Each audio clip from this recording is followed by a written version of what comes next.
Hi, I'm Dr. Matt Spangler, and I'm a quantitative geneticist at the University of Nebraska in Lincoln, Nebraska. As somebody who's interested in purchasing U.S. germplasm, you probably asked yourself, can I improve efficiency through genetics? And the answer to that is yes.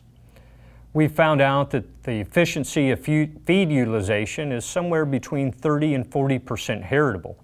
That means that if we select for it, we can make genetic change. There are several different options to do so, though. There are several traits, including things like residual feed intake or residual average daily gain.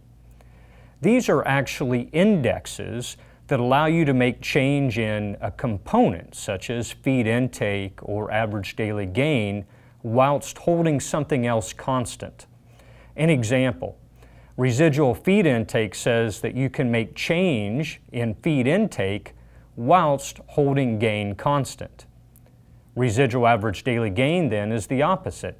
It says you'll make change in daily gain whilst holding feed intake constant. There are other traits that can be utilized that are perhaps a bit more straightforward in terms of their interpretation. Things like dry matter intake, which is simply representative of how much feed a growing animal might eat. And then, of course, the other component is post-weaning gain. So what is the expected gain of an animal during the post-weaning period? Oftentimes, commercial producers will think of feed efficiency as the simple metric of pounds of feed per pounds of gain.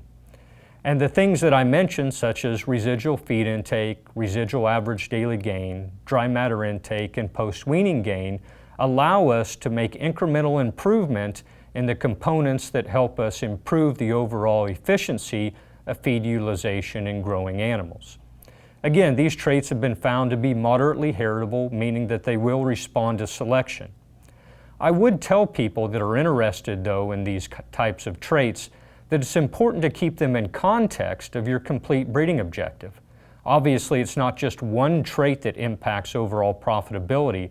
So for those producers wishing to improve feed efficiency, they should also think about the other traits that impact their profitability, be it end product merit or perhaps even fertility in the cow herd, to ensure that they're selecting for multiple traits simultaneously and improving net profit. For more information, you can feel free to visit the USLGE website, or feel free to contact me directly with any questions that you might have pertaining to beef cattle genetics.